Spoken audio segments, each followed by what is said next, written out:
So in her introduction, which I thank you for, and thank you for having me and all, etc. You mentioned Popeye and Curly, which is itself a translation of the name Ajahaz and Abu Nuwas, right? Ajahaz, the one with the prominent eyeballs, and Abu Nuwas, the one with the dangly, curly lock of hair. And it is a collection of cartoons about medieval Baghdad, but it really is also an attempt to translate medieval Arabic literature in a different way. And I'd like to start with it precisely because, you know, this is a workshop about translation. And let's actually start with this one. And this is, I mean, and humor and maybe proves a particular challenge in translating. And obviously the cartoon format is something that people are familiar with. They associate it with, you know, get ready to laugh, here comes a cartoon visually, which is helpful. It stamps it as a particular genre right up, you know, as soon as you open the book. So yeah, as a kind of opening gambit, let me just show you this. So this is from Nathar-Dor, which we'll be looking at more. Nathar-Dor is an 11th century collection of anecdotes on all different types of themes. Nathar-Dor means the scattering of pearls, you know, so the anecdotes are the pearls. And it has a section on lesbianism, which will also be a theme of our little workshop today, or it'll come up again.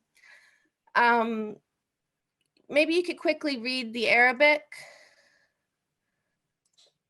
to yourselves.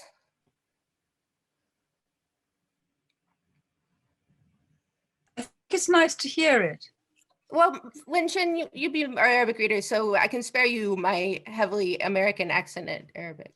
We have tons of Arabic speakers here. Amira is one, yeah. Hiba is another. I can try. قالت سحاقة لأخرى ليس الشيء أطيب من الموز تكني عن الجماع قالت صدقتي ولكنه ينفخ البطن تكني عن الحبل. Right. So the Arabic really explains the joke, doesn't it? There's nothing more delicious than bananas, referring to sex with men, I assume. And she said, you're right, but they swell the belly, referring to pregnancy. So the Arabic actually comes and explains the joke to you after each. Now, obviously, my translation, I think if I'd chosen a fruit to symbolize the vagina, it should have been a fig, really. I've seen pomegranates compared to breast, but I don't know why. They just seemed sexier at the moment. I suppose the mangoes is not, mango is much used in the Caribbean for. Or is it mangoes? Mangoes. But I don't, maybe they don't have. The vagina fruit is not mentioned in the Arabic, of course. So I set the joke up a little differently. And I mean, I think the kind of like chemistry between the two women there, that's the takniyala Jaman, that's the hence that it's sex. I mean, and I think I tried to make the joke a bit subtle. I think maybe my cartoon's subtler than the Arabic. That's usually the case. Cartoons. Especially when they get out the dildos and are really like up in your head. There are dildos in this book, but I don't draw them, you know. Like the medieval Arabic literature is actually, that's one translation challenge. Like I noticed in that, those selections that Selma showed us, one of the lines says literally, his asshole,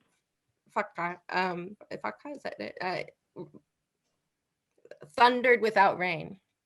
And the translator said private lips, you know. I think in a way, medieval Arabic literature actually is much more in your face than our modern taste to kind of allow us to stomach. So weirdly, when we translate medieval literature, I think we're often sort of censoring and concealing, you know. I mean, maybe the whole conversation about the anatomy of that last poem sort of gets into this as well. So there's one little attempt. Now this is, let's move on to Zād Mihr, the 10th century slave woman who wrote letters to her master, which is what this section is about. And this is actually the story that she's introduced with. We'll look at other versions of it in a second. I'll read this to you. This is my translation of that story. One day, well, first shall we read the Popeye and Curly? So Popeye, Yani Jahiz, and Abu Nuwas, they're best friends in this book, even though there is a historical record of them meeting once. Actually, Yan found it, and in that khabar, Abu Nuwas teaches Jahiz a hadith, I believe. So it's quite a serious interaction, but they're just kind of friends who go to parties in this book. So Popeye says, we should eat before we go to the party. You know what happens when you drink on an empty stomach. I'm not hungry, says Curly. And next thing you know, he's clearly had too much, and he goes, pretty roses, and starts scarfing him down. And Coral, the singing girl, says, someone bring him some food before he starts shitting rosewater jam. And that last line is quite a literal translation in a way. But this is the cartoon translation of this story. So here you go. One day, one of the Baghdadi gutter snipes came into his house in the winter with no overcoat and a thin robe. He was obliged to hear her singing through to the end, and they had already finished eating, so they only offered him some food in passing. He refused to eat, affecting elegance, although he was nearly dying of hunger, for he was keeping up appearances for the slave girl. He started drinking sweet date wine and quickly became drunk, and the world with all its lights became dark in his eyes, so that he walked up to some roses in the party and began eating them eagerly. The slave girl noticed him and realized what was the matter, so she said to her master to the side of her tambourine, by God, call for something for that one to eat, or he's going to be shitting honeyed rose jelly. So that's my translation. Now we got to dig back a little deeper to the story itself, which weirdly enough is kind of an Arabic translation of another Arabic story. Is everybody now seeing my Word document here? Mm-hmm. Yes. Yeah? Okay. So if you go up to the top, Hannah kindly pointed out to me, and you can click view or something and zoom in if you're having trouble seeing it. So maybe that's helpful to some of you. So this is the version that I translated that story from in Ḥikāyat Abī, where it's attributed to this slave girl named Zād Mihr. And I don't know if you can remember the translation that I just read to you. Gutter snipe, this was gutter snipe because it's kind of a strange, rare word for, you know, a lowly rapscallion type of person. So I guess I decided to translate it within a sort of unusual English word. An unusual English word to translate an unusual Arabic word was what I was thinking. And there's the honeyed rose jam, and you can take some time to ponder it. But this story can be found in a much shorter version, nothing to do with any particular slave girl, so not attributed to Zād Mihr in particular.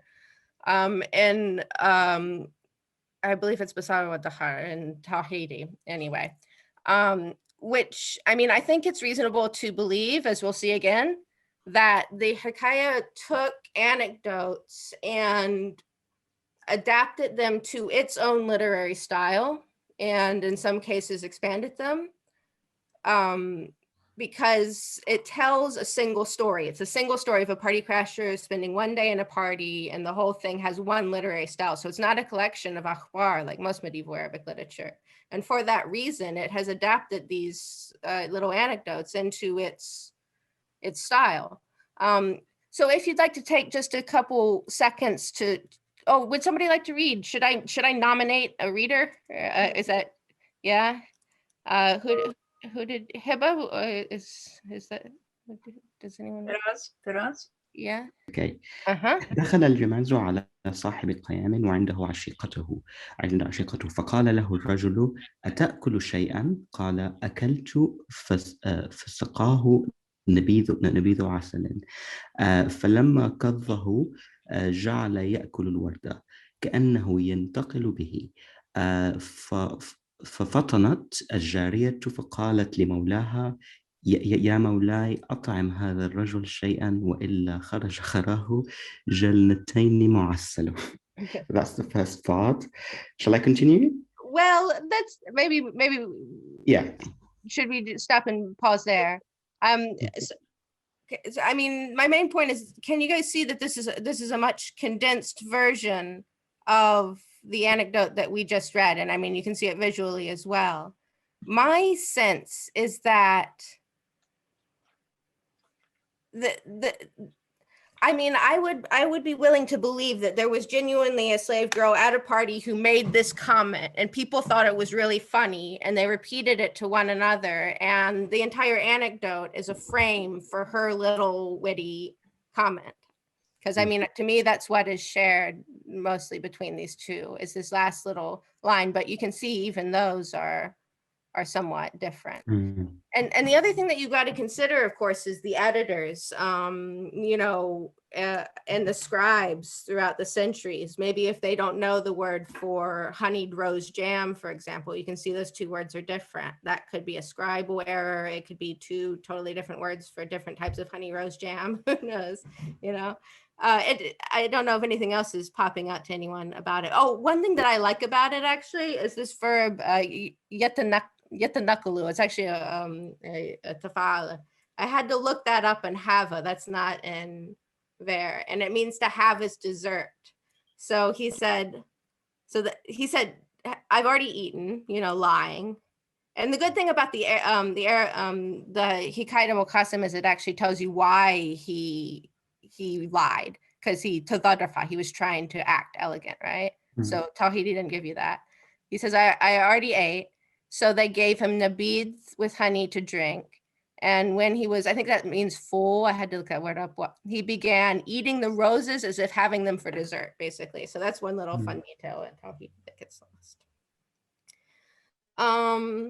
So that's just a kind of a way of showing you that behind my, so I had a cartoon translation of an English translation of what was sort of a stylistic translation of a short little 3-line anecdote.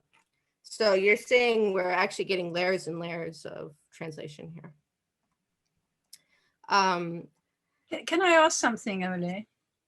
Yes, please jump in. Yes. Yes, which is that how representative of anecdotes about such figures, slave girls, is she sort of one of the, is she a Kian kind of girl? Yes, yeah, she is. So Yeah. how characteristic is this kind of anecdote? Because I think in a way, some of us who, you know, have suffered from oralist attitudes, expected there to be less spiky wit in some of the women's writings. I mean, I was taken aback by that, by the actual force of the importance of wit, rather than.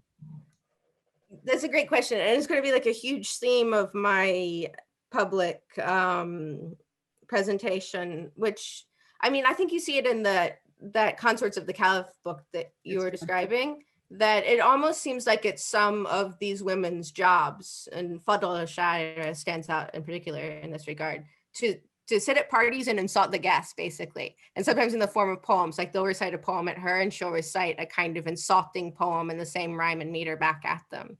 And and I think it is sort of hijab, it is, and I think it is kind of part of what she was valued for, in addition to being, you know, a singer or a poet, as being a quick comeback person at a party.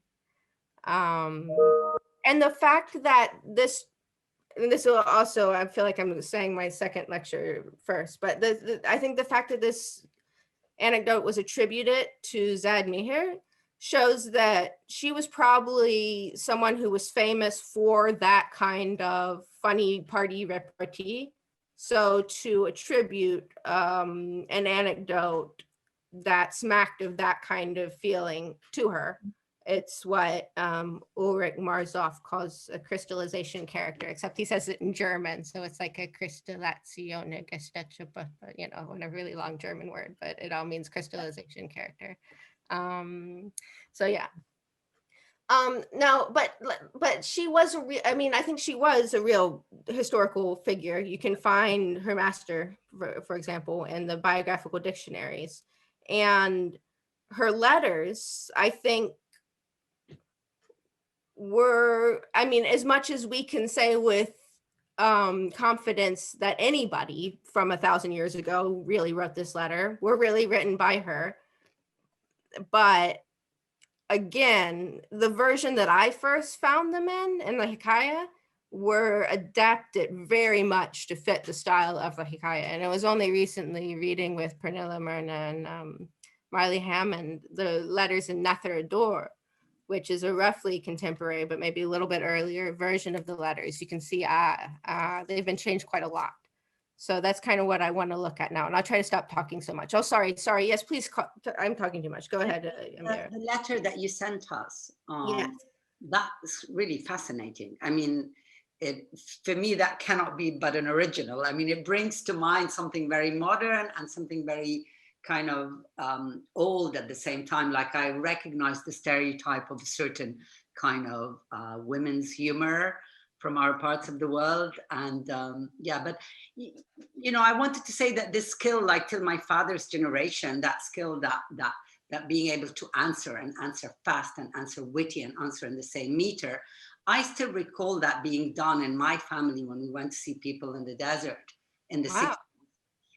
Like we'd arrive and a poem would get shot at my dad, and my dad, before we even came out of the car, would be like, you know, shooting one back, you know, in the same meter. So all I wanted to say is that that was, you know, that was like a sport almost, wasn't it? That's awesome. Still be able to do that, but obviously to see it by a woman with such exquisiteness is even more delicious.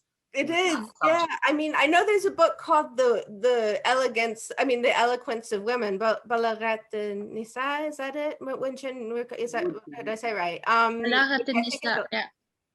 Sorry, did I say it right? Balaghat Nisa. Balaghat Nisa, which is all about that. Yeah.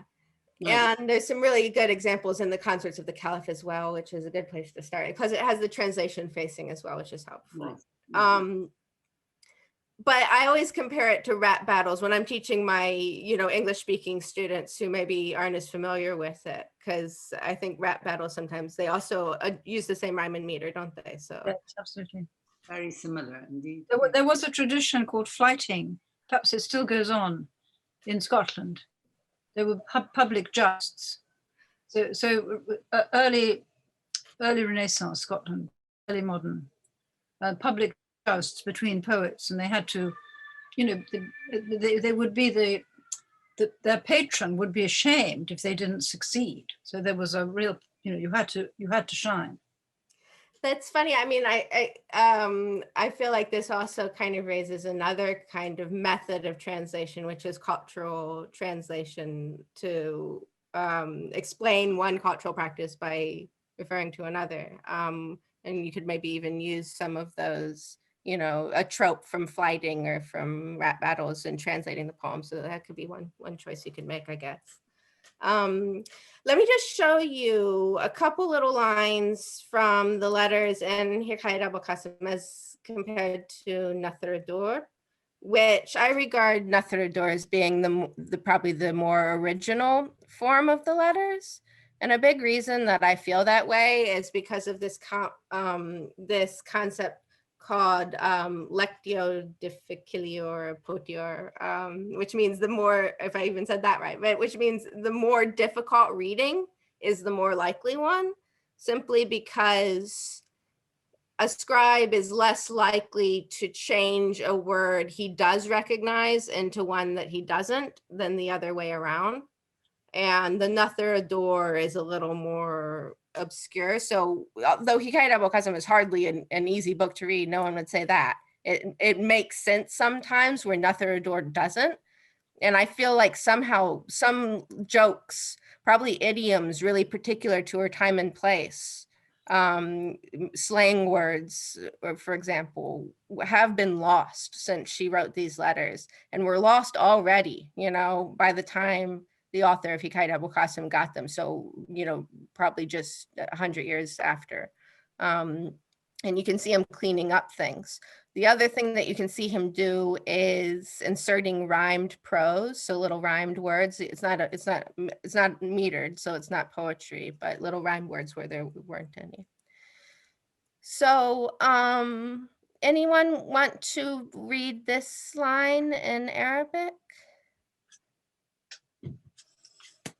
Then Nathar. You have to tell someone. Okay, Ali. Yeah, I see you on my screen. Me? Oh, Ellie. Oh yeah, sorry, I said Ali, but Ellie's good. Yeah, you go for it, Ellie. I might need some help. I'll have a go. Okay. Okay. Nazni Sahif. That's the end of a different Yeah, sentence. so- Let's start with the underlined bit. Yeah. وعالم يفين عن فين عن فين والكسوة إن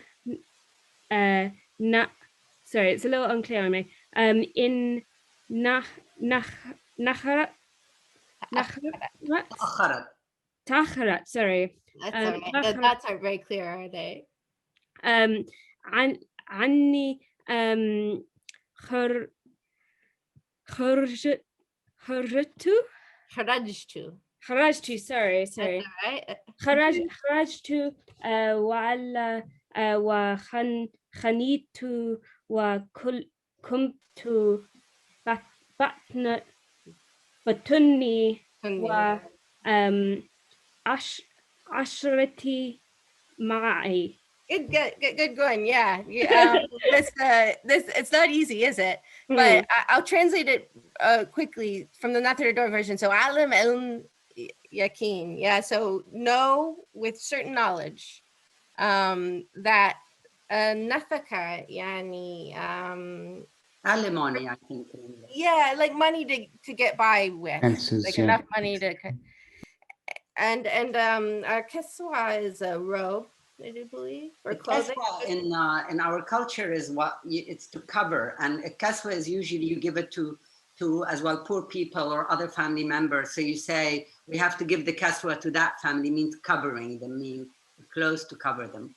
Yeah. Right. Yeah. So basically, give me enough money and clothing to wear. Right. Exactly. I think here it's actually in the classical sense, and nafaqa wal kiswa is really my allowance, Yeah. right? My Right. livelihood, my Yeah. allowance. And Exactly. nafaqa would be something that I can use to spend to buy food, and kiswa is clothing.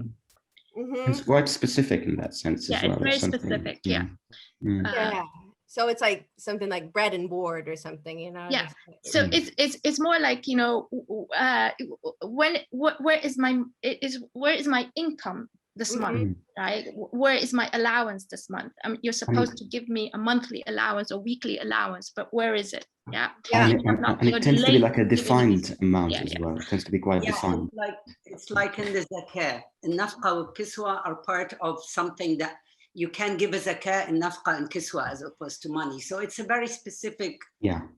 It says something very specific. It's you have to cover me at least my needs. Right. My regular salary. It's regular allowance, I would say. Yeah. Regular allowance. Yeah. So if it's late, right? In ta'akharat anni, if it's late coming to me, I'm going to go harajtu. So this is the second part of the conditional, isn't it? So I'm going to go out by God and sing. I know it looks past tense, but in the second part of the conditional, you can do that, can't you? And put up my body. So this is not batani, but batuni, and there's a footnote about it and everything. And 10 others with me. So it seems to be saying that she's going to go out with 10 of other slave girls and make money her own way if he doesn't pay her. And here's a sentence. Why don't I read it? Yeah, please do. Yeah. وَأَعْلَمْ أَنَّ الْجَارِيَةَ. Sorry, I'm very grammatical. Yeah, but this is my very classical You do training. the final vowels and all that. Yeah. You do it, yeah. وَأَعْلَمْ أَنَّ الْجَارِيَةَ إِذَا خَرَجَتْ لِلْغِنَاءِ دَخَلَ سَرَوِيلَهَا الزِّنَا. And I think there's a mistake there, or الزَّنِي, right? Whichever. Yeah. Well, it's hard to know if there's a mistake, because again, when you look at the manuscripts, which we're going to do if we have time. Oh, I better hurry actually, so we can look at the manuscripts. You can I mean, I think they were letters, and they are kind of that middle Arabic of somewhere between Fusha and dialect. And so sometimes words like this, you don't know, like, did the scribe make a mistake? Did the editor make a mistake? Or is that like her local word for adultery? Yeah. It's really hard to say. But Yeah, anyway. If you read the zani, it's fa'il, right? It's someone who commits the act of adultery. Anyway, it does work. Okay, all right. So know that the slave girl, basically, I mean, and how to translate Jadia, that's a huge translation problem. But slave girl is what I usually say in this book. If she goes out to sing, someone, a doctor gets in her panties, says Sardarwil, her undergarments, yeah? And let me just quickly show you the Hikāyat's version of some of these phrases, specifically this one. I hope you can see it. So, nefaka takfini wa kiswa tardini. So he has changed that phrase into something that rhymes. This is sajja, it's rhymed prose. You can see there. And similarly, إذا خرجت للغناء, sorry, Wen-chin, I'm not doing all the vowels. إذا خرجت للغناء دخل سراويل لها الزناء. So غناء was زناء, also rhyme. So you can see he's cleaned that up a bit as well. And my translation, I know you can rip holes in a translation, just please be kind. Is Ibn Jamhur, send me something to tide me over. I mean, you know, whenever I go back, whenever I think really hard about a word and go back, I'm never satisfied. But the problem is there was an entire book to translate and you got to get through it. And you see how long it takes to think about. And please me with clothing, I don't like it anymore either. Otherwise, by God, I'll go out and sing and put my body up and 10 others with me. And you know that if a slave girl goes out a singing, someone soon gets in her panties. And this last bit, you've got your own horse who suit you and 7 of them for a price of a slap in the face. If you get up off of one of them, you get up off of her with 20 farts in your sleeves. She was quite a strongly worded letter, I think is what you call this. The kumtan wahida kumta wa fi kammak. In your sleeve, yeah, ashrun darata, 20 parts. There you have it. Another example of comparing Nathar Ador, I'm rushing a little bit here because I want you guys to have time to look at the manuscript. Nathar Ador to Ḥikāyat. Now this is the bit I promised you we'd get into a little bit about the same sex. So the story is he had left her in Basra and gone off to Baghdad, where it was rumored that he was sleeping around with both boys and girls. And to sleep with beardless boys, beautiful beardless boys at that time was considered quite a normal thing for an adult man to want to do. You know, in much the same way that it was in Rome and Greece, ancient Rome and Greece. So, you know, here is a word that the editor, as you can see, says that's how it's written in the origin. I don't know what it means, which again, the Hikāyat replaces with one that's very familiar, the shot, which we do know is what it means. So that's a good example of that more difficult thing probably being whatever she really wrote. And basically, she says here that if you are a luti, a sodomite, I'm going to be a sahaka, a woman who grinds, basically, in the same way that tribadism comes from the imagined motion of women like grinding against one another. This is the Arabic word as well. So she basically, and this is what I made them put on the poster in real small writing. I don't know if you've seen it. And the ass of the one who is defeated, al-maghbun, a stick. And this comes up several times in her letters. And I have to hope and think that that's an insult that she really is. The ass al-maghbun and but so I can compete with you blow by blow. If you get into boys, I'll take lovers. Another word that has been, so it was actually in our manuscript, ahdath, which doesn't make sense. We changed it to akhdan, which is like companions. In the original, it is, something totally just doesn't robota, you know, something to, who knows? It's really like, there's a lot of question marks kind of hovering around this text. If you get into boys, I'll take lovers. If you get into girls, I'll do some tribbing, which is the word that comes from tribadism, the verb that comes from tribadism in English. But I'll do you one better because you're never wanted unless you pay gold, while I am desired and paid gold for doing it. And then the ass of the one who comes up short of the stick. So you can see the threat here. Any comments about this before we jump into the manuscript for whatever time we have left? Any about translation, about the move from Nathar Dor to Ḥikāyat, or just about the outrageous things that she's saying, which are so amazing?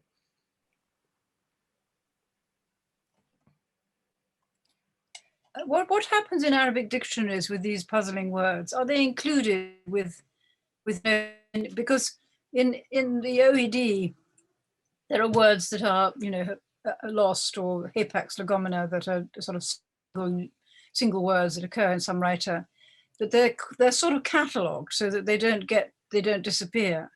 Is that the same? I mean, would the words you pointed out as being difficult, completely difficult or elusive, do they appear in dictionaries? Yes, so I've now showed you a dictionary. This is Hava, which is a dictionary I often resort to when I can't find it in the more standard Hans Fair.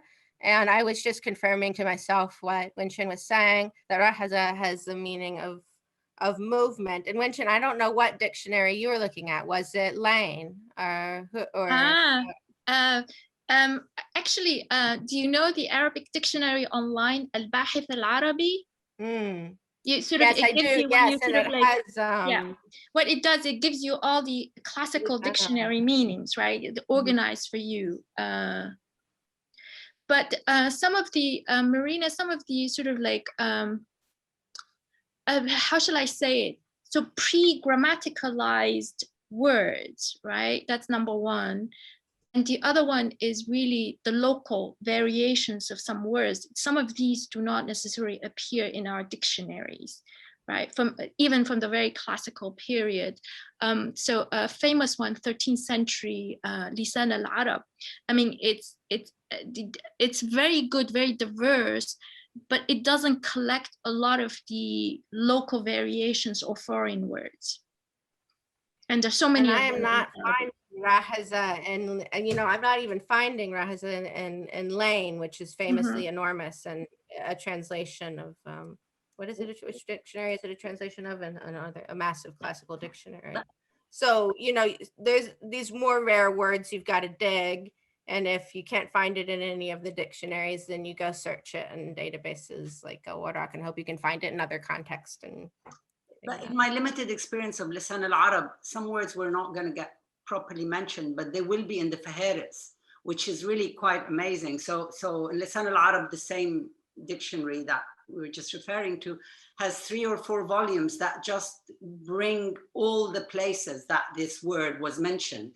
And sometimes through the Faharis, you will get some kind of more understanding of some of these words that have, you know, evaded us, because you find them in the references, and then you can do a bit more, you know, looking. Anyway, I just wanted to add, the goodness of how yeah, but you can see how good Hava is.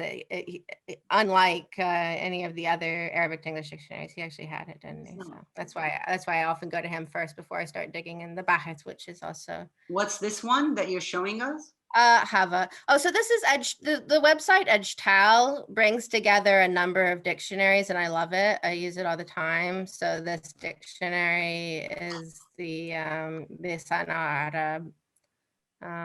It's awesome.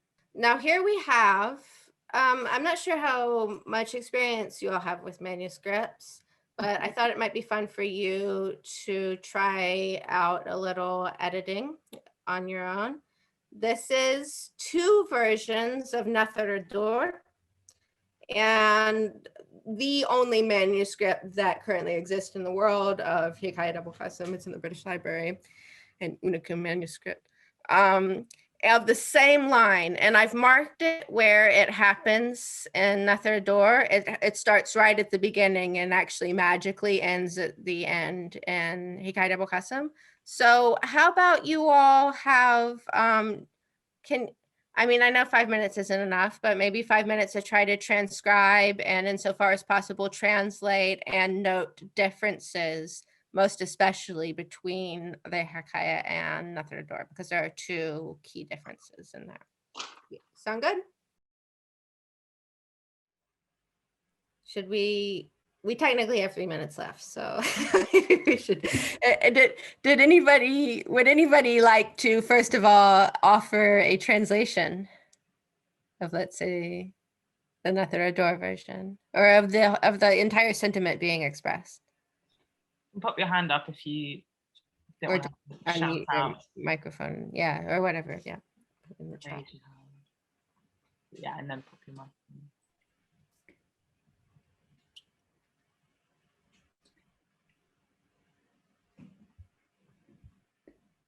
Just add a couple of words which I'm not quite sure how to read them. Yeah. The first word in all of the things. What's that word? Is it sanahtu? Sanahtu? What is it? Sakhanat. So actually, you get it. Sakhanat. The only time you really get it written well is in the second one. Here. Yes, yes. So from the verb sakhana, to heat, to heat something. Ah, okay, that makes sense now. Okay.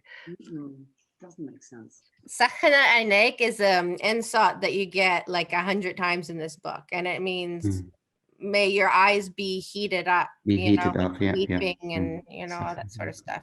I often translate it as "damn your eyes," but and the next phrase. The next phrase. The word here is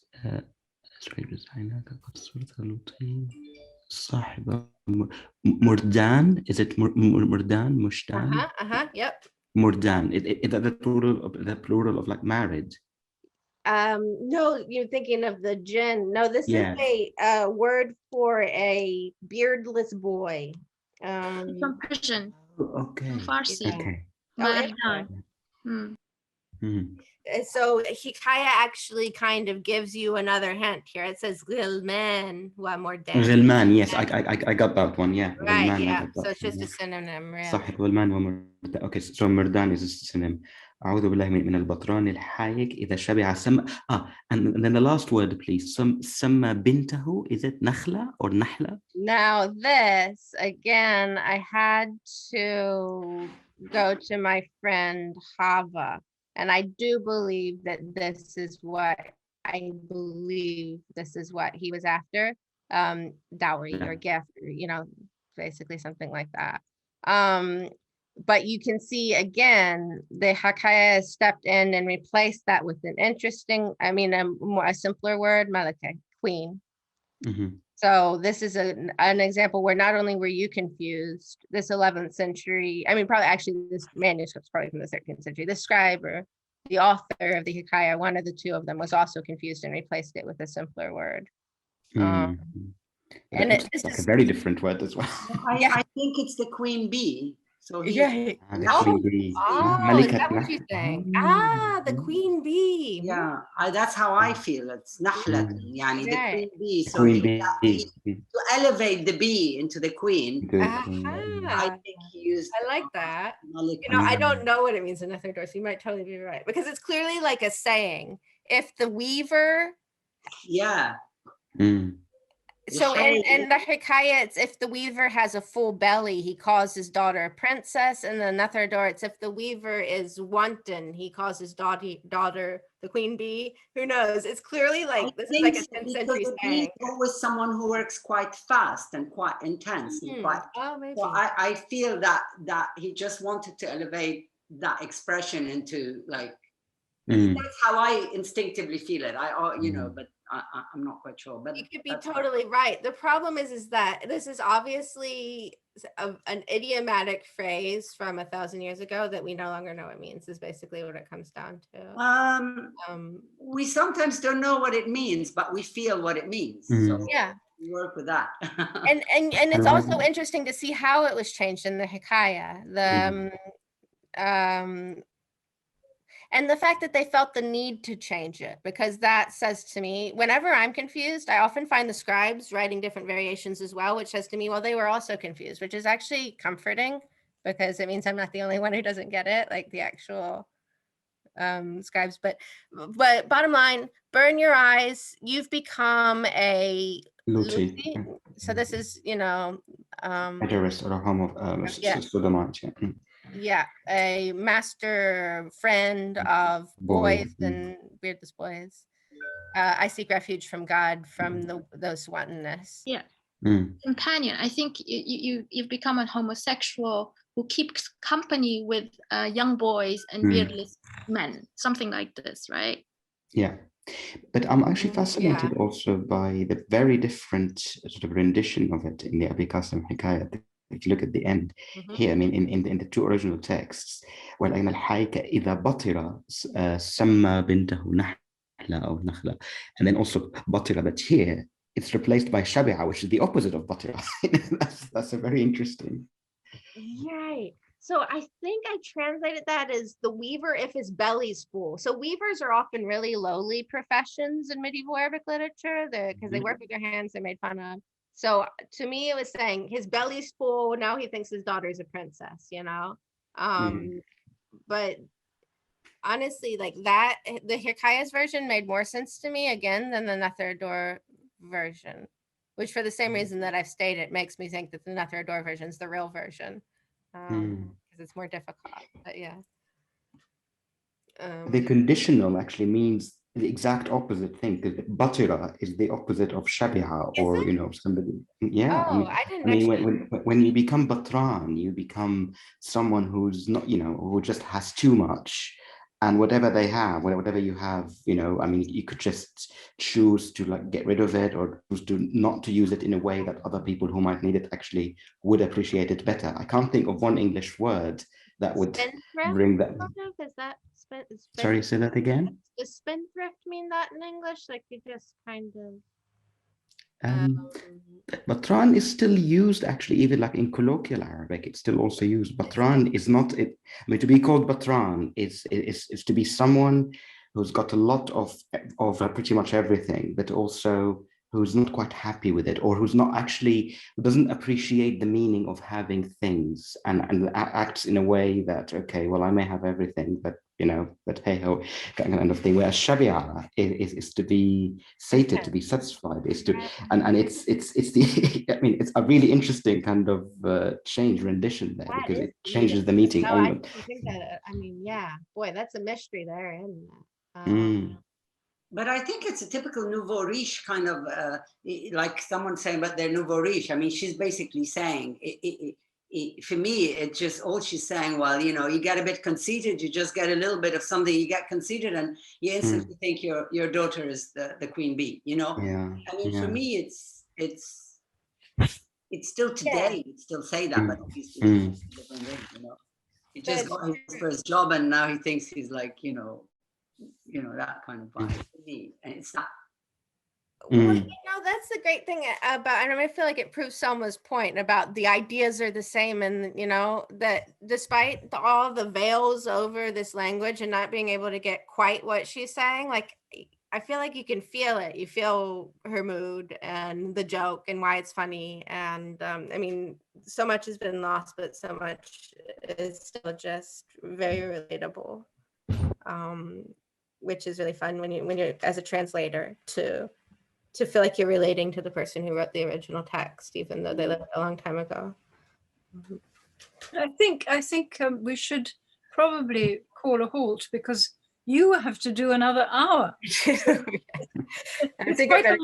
quite a long haul for you, and you've been brilliant, both of you. Been very, very, very illuminating and taxing and challenging and inspirational.